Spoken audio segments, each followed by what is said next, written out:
সুপ্রভাত। আজকে আমাদের ক্লাস শেষ হলো ভৈরবের মাঠে। চারিদিকে কি সুন্দর ওয়েদার। সকালবেলা একটা মিষ্টি রোদ উঠেছে, দেখুন চারিদিকে মিষ্টি রোদ।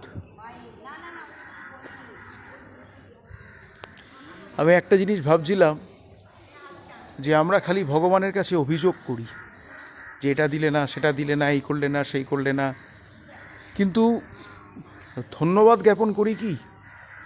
এই যে একটা এত সুন্দর মিষ্টি সকাল, এই যে সূর্যের তলায় আমি দাঁড়িয়ে রয়েছি, সূর্যের আলোটা মুখে এসে পড়ছে, একটা এত সুন্দর মিষ্টি সকাল তুমি আমাকে দেখালে প্রভু, তোমাকে ধন্যবাদ।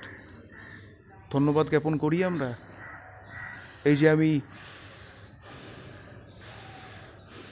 খোলা আকাশের নিচে দাঁড়িয়ে, চারিদিকে সবুজ আর সবুজ, বুক ভরে শ্বাস নিচ্ছি, এর জন্য আমি ধন্যবাদ জ্ঞাপন করি প্রভুকে। আমরা খালি অভিযোগই করে যাই, সবার বিরুদ্ধে খালি আমাদের অভিযোগ।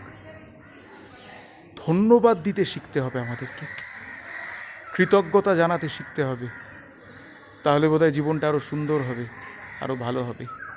ভালো থাকবেন সবাই। সবাইকে দীপাবলির আগাম শুভেচ্ছা। সুপ্রভাত। নতুন সকাল, নতুন ভোরের আলো ফুটে উঠুক সবার জীবনে।